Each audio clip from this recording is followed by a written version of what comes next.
Hello, my name is Mike Manning. I'm a physical scientist with the USGS. My office is located in Jackson, Mississippi, which is a part of the larger 5-state center, which we call the Lower Mississippi Gulf Water Science Center. Today we're standing on the eastern bluff line in Vicksburg overlooking the mighty Mississippi River. At this location, this river drains over 1.1 million square miles of the United States.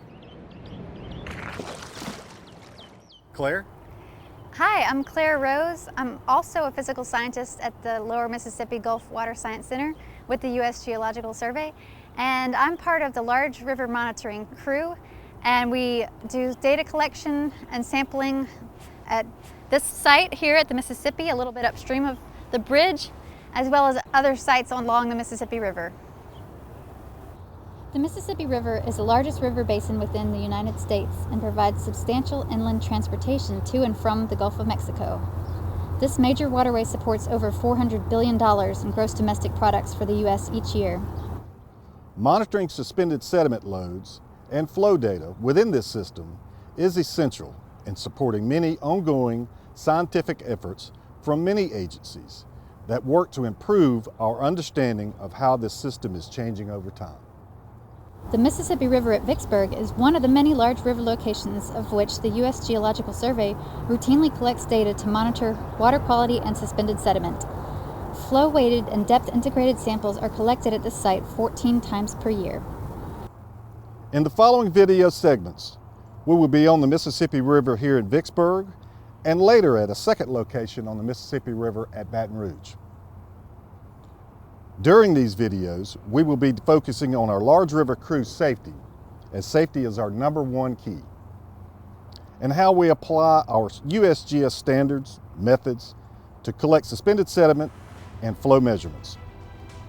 We will be demonstrating the specific equipment we use, and the samples we deploy, and how our USGS crews use those to collect these data on large, deep, and fast-moving rivers like the Mississippi.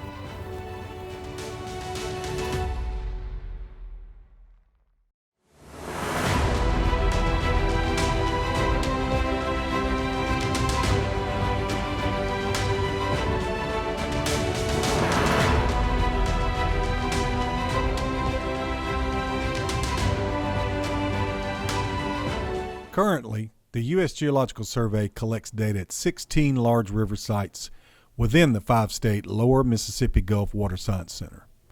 6 of these locations are located on the Mississippi River main stem.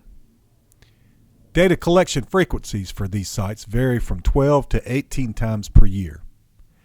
Data collection for the Mississippi River locations are executed from 3 offices within our center: Little Rock, Arkansas, Jackson, Mississippi, and Baton Rouge, Louisiana.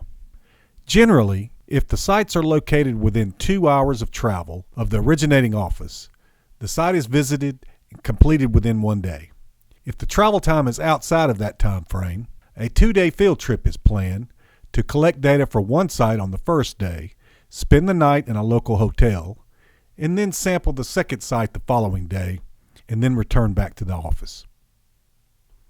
Our large river collections are performed using boats that vary from 24 to 26 feet in length and are powered by twin outboard motors.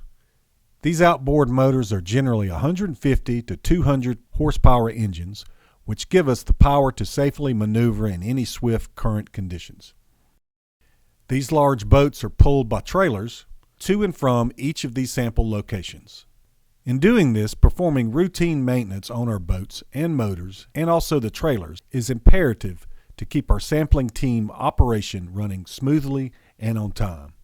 Launching boats on the Mississippi River can be challenging, especially at flood stages. At times, we have paid crane operators to lift our sampling boats off of the trailers and into the river because of either damaged or inaccessible launching ramps. Before each trip, our crews always check the tire conditions and other routine checks to confirm the boat and trailer are ready for the trip.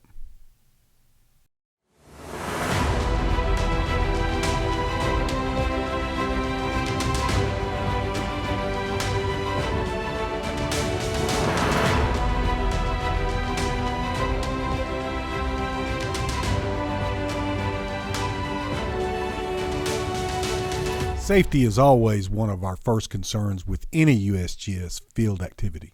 This is even more so during field activities involving boats on large rivers with swift currents. Before our sample collection day begins, usually the day before, we send a float plan by email to our direct supervisor. The float plan defines our planned trip date, specific location for the work, or launch location, field description, field vehicle description, number of crew members, and other details like planned river routes, estimated time of departure and return. The document includes crew members' names, their contact numbers, like cell phone numbers, and the purpose of the trip and the work to be performed. The plan also describes a plan of action if the crew members are overdue or missing due to some unforeseen delay or accident. All of our USGS boat crews are required to have off-the-water contact check-in. This is where one of the boat crew members calls or sends some sort of notification to someone in our office or local offices that the boat crew and all of its members are finished with the work and off the water and safely back at the port of departure. We also use spot GPS devices. These devices utilize satellite technology, which when activated will track our current location. These type of devices can send messages manually by the crew members on the boat and their status, whether the crew is stranded due to a boat motor failure or have experienced an accident and needs immediate help or rescue. These type of devices have multiple setup functions that can be set to your own needs. Another safety device we have on several of our large boats are emergency position indicating radio beacons, or EPIRBs. These devices are automatically activated when they become submerged or wet and will deploy and float. At that time, the device will send an emergency distress signal to the local response agency. In our case, this would be the U.S. Coast Guard. The device will send a description of the boat and last coordinates of which were broadcast via a powerful 406 megahertz distress signal to search and rescue forces. This device would only be deployed in extreme emergencies in which the crew members were incapacitated and incapable of calling for rescue themselves. One thing we also do before we launch to sample is that we check each other's life jackets, the condition, and ensure that they are securely worn.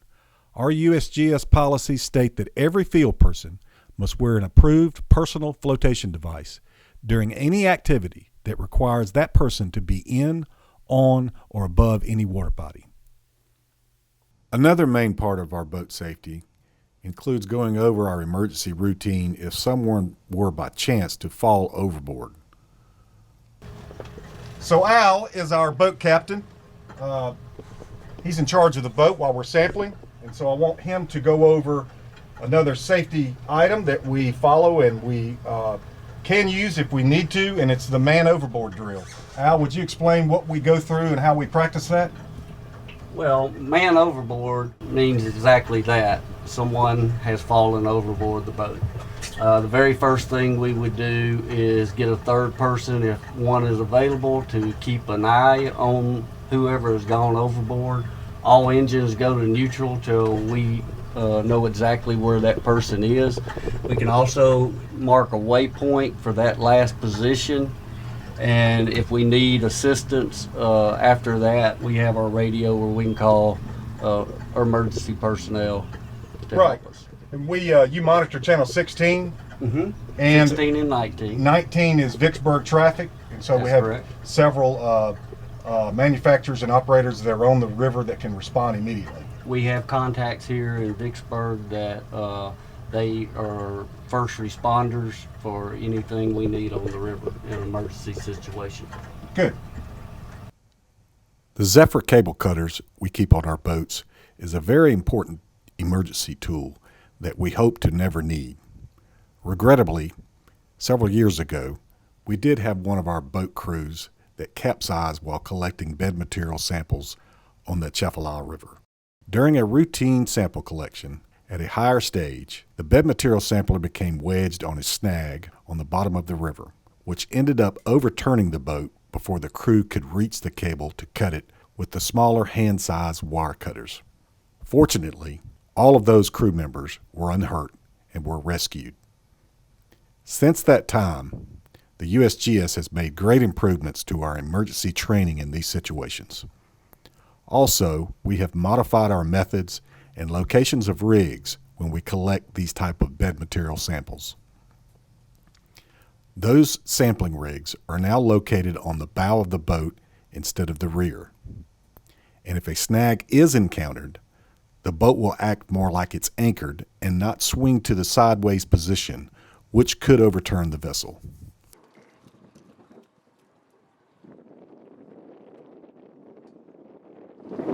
So these were the original cutters that we had on board to cut our cable if we were to get snagged on something.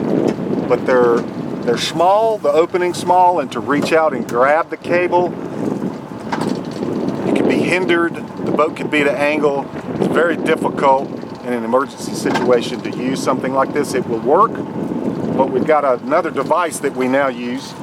It's called a zipper. We keep it here mounted on the side of the boat. So this is a tool that the Coast Guard rescue helicopters use on their cables. And so the way it works is you can actually hook over the cable, it goes into this groove, and that's the way it works. And so if we were need to cut the cable, we could hook it here, operate it, and we could dispatch the sample from the boat.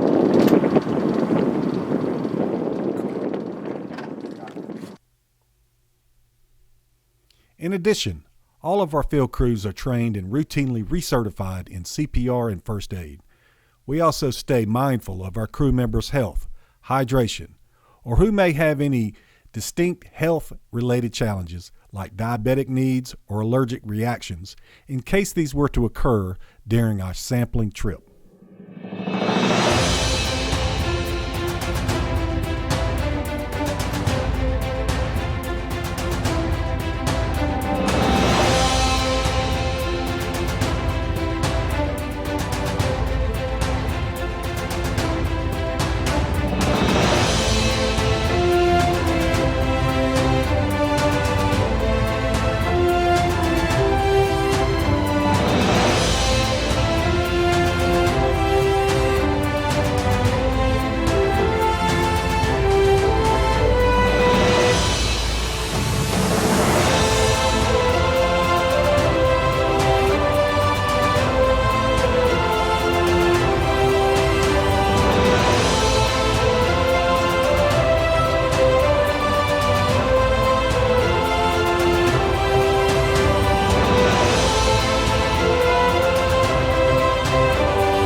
Be sure to watch the next episode about ADCP, where we discuss large river ADCP measurements, ADCP boat mounts, external GPS and heading sensors, initial measurement setup, compass calibration, external heading sensor offset check, ADCP measurements, QA/QC of those measurements, and high water overbank flow measurements.